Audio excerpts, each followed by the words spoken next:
Hello Science 8, welcome to your lesson on oceans. Today we're just going to learn all about oceans, both in terms of the composition, in terms of the appearance of oceans underneath the surface. We're going to talk a little bit about waves and how waves work and tides. It's going to be a good lesson, so let's go ahead and get into it. First of all, you need to realize that of course the ocean is never still. You can see it moving in the waves that crash on the shore.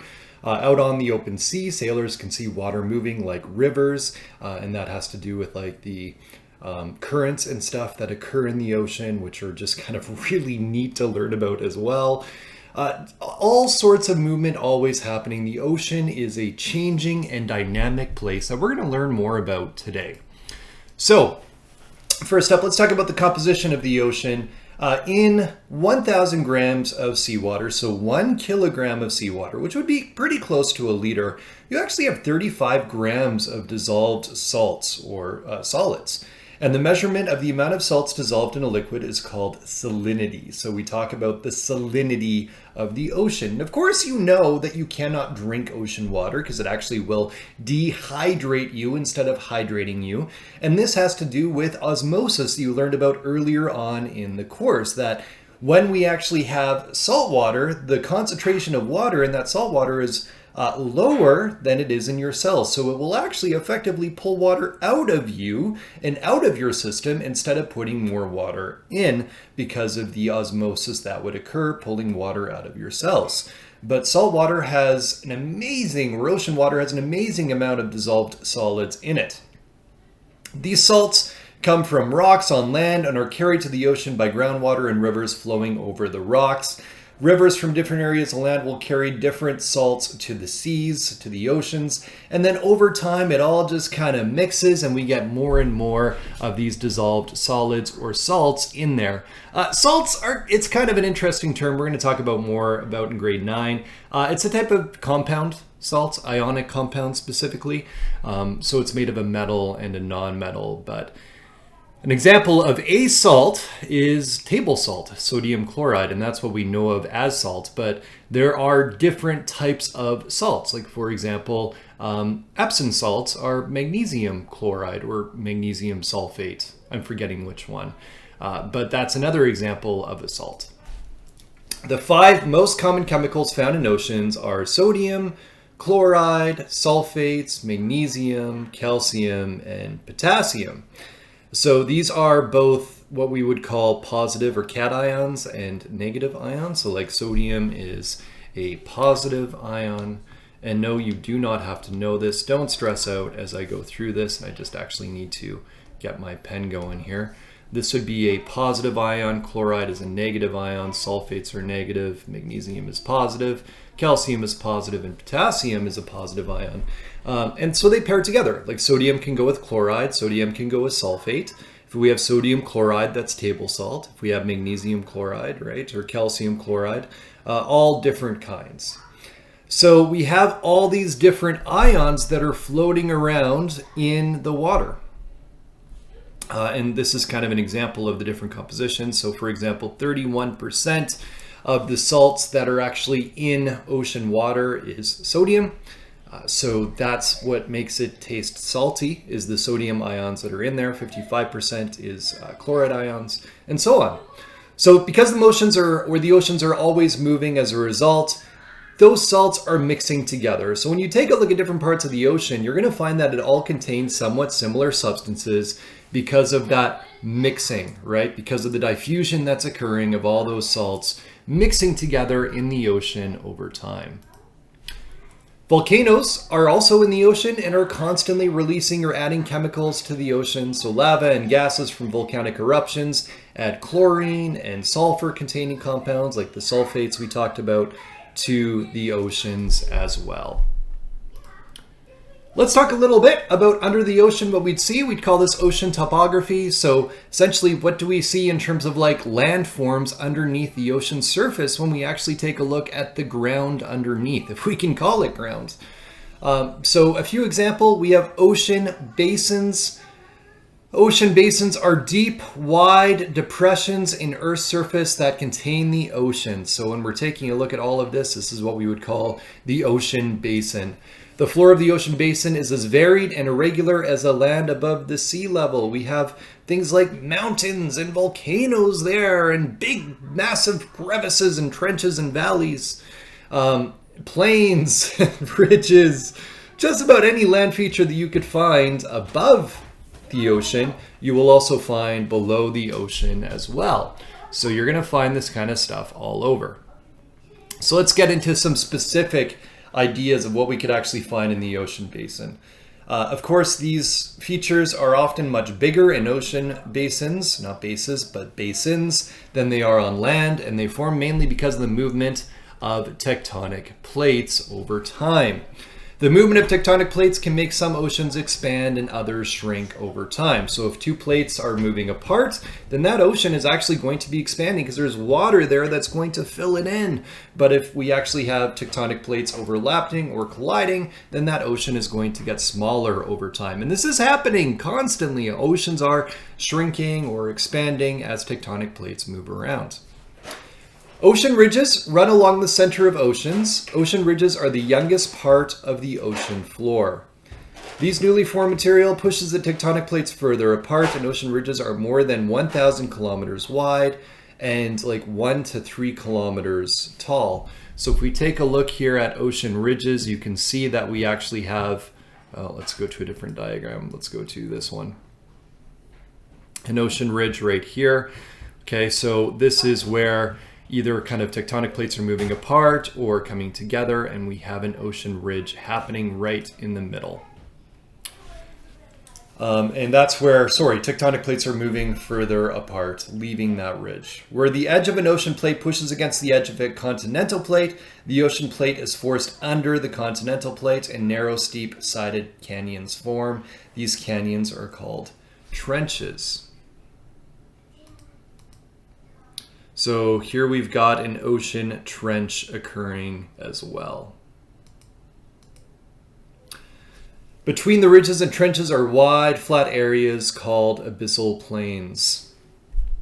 And abyss, of course, being kind of the root of that. So if I take a look here, here is an abyssal plain. And then I've got my mid-ocean ridge, right, that we've talked about, where we actually have this big dip.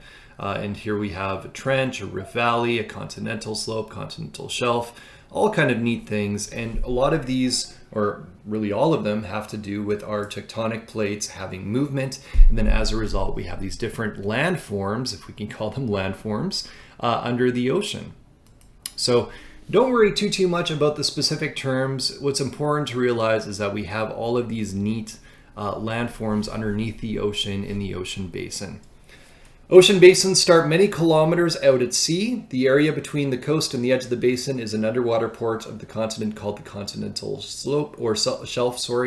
Continental shelf is relatively flat, and then afterwards it slopes gradually away from the land until it makes a sudden drop off and plunges to the start of the ocean floor, and that's called the continental slope. This makes it look really quite gradual, right? If we take a look here, it's maybe a little bit of a better way to show it. Here we have the continental shelf, and then all of a sudden we have this drop off, which is our continental slope as we get into the actual ocean basin. So a huge drop off where we go way down into that ocean and then get to a floor many meters below the surface of the ocean, making it, of course, incredibly deep. Ocean waves, going to get into ocean waves now, are large ripples in the water that are often caused by wind. Waves begin on the open sea. The height of the waves depends on how fast the wind blows, how long it's blowing, and how far the wind blows as well. On calm days, there is still a steady movement of smooth waves near the shore caused by storms out at sea. These waves are called swells. So essentially, when you're seeing waves, it's because we have wind and storms and stuff happening in the ocean, and you're seeing the effects of those winds and storms happening way out at sea. And when you have really calm waters, then that means that there aren't a lot of winds or storms close by in the ocean, or they've dissipated by the time they've gotten there. So a little bit about waves. You're going to learn more about this in further science, and it's really important. The highest part of a wave is called the crest, and the lowest part of a wave is called the trough. we can measure what we call the wavelength, which is going typically from the crest of one wave to the crest of the next wave and measuring that. And that is the wavelength. Now, I mean, we could do the troughs as well, and the wavelength would be the same, right? So if I measure from here to here, that also would be one wavelength. But normally it's easier to measure the crests. Now, we also have the wave height as shown in this diagram, which is essentially just how high we are off of what would be the calm sea level or the equilibrium. When the trough of a wave touches the beach, it slows down due to friction, but the crest doesn't slow down as much. The crest eventually passes the trough and falls forward and collapses on shore in a tumble of water, and this is called a break. So we're seeing here a breaking wave. So underneath, as it's hitting that floor there, it's slowing down, and then this water on top is still going as fast or close to as fast. So that's why it ends up falling over, is because the bottom is being slowed down by friction while the top is not. So a lot of when the wave breaks will have to do with the land underneath it and how shallow that land is, causing more friction if it's more shallow. Waves shape shorelines by eroding and redepositing sediments over time. Waves can collide with shorelines at angles, creating longshore currents. These are kind of neat. Longshore currents are currents that are happening along a beach or a shore. So what's happening here is that because of the effect of it hitting like here first, and then here, and then here, and then here, and then here, it actually causes this kind of current following the shore. And so that's a longshore current. And this happens again when waves are hitting the shore at an angle, which kind of causes then a current to carry things along the shore.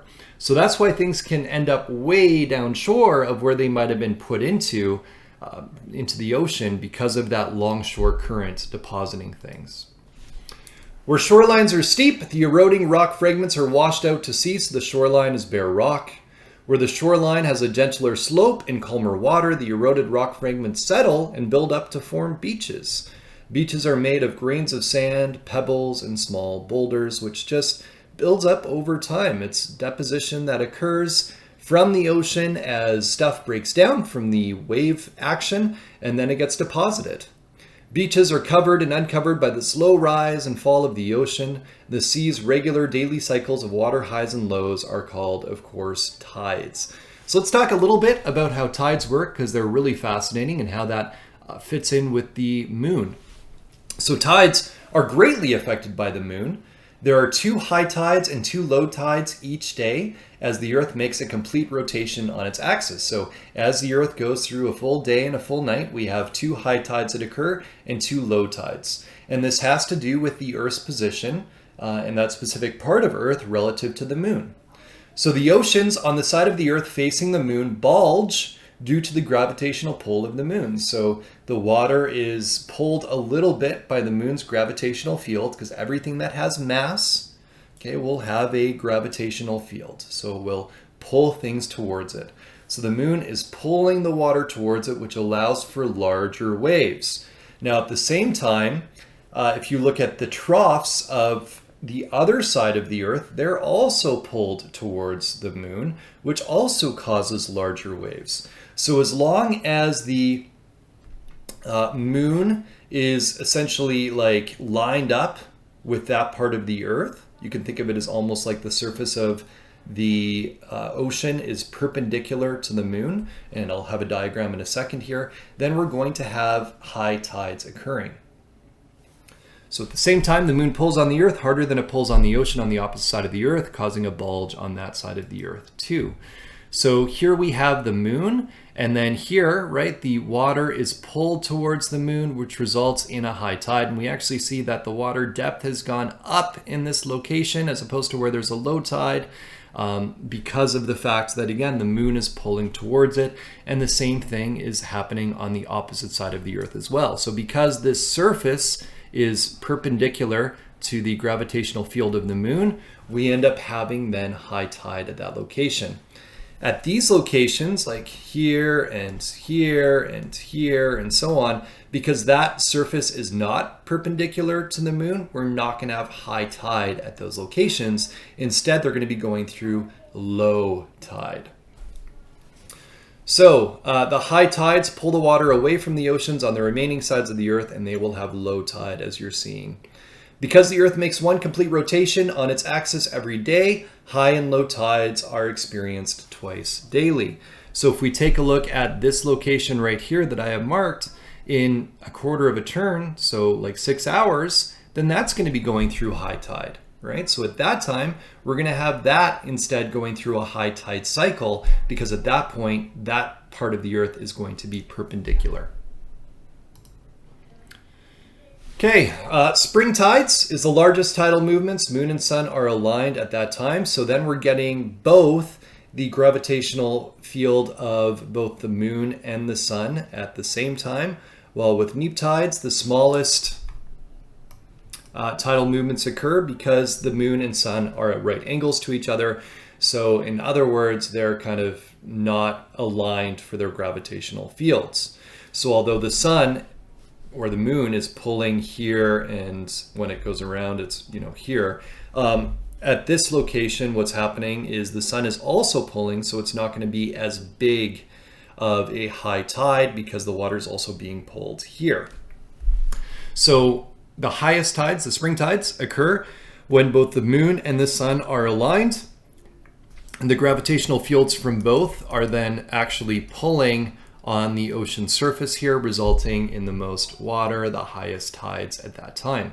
So it's all actually quite neat and quite interesting. It all just has to do with the gravitational fields of the sun and the moon.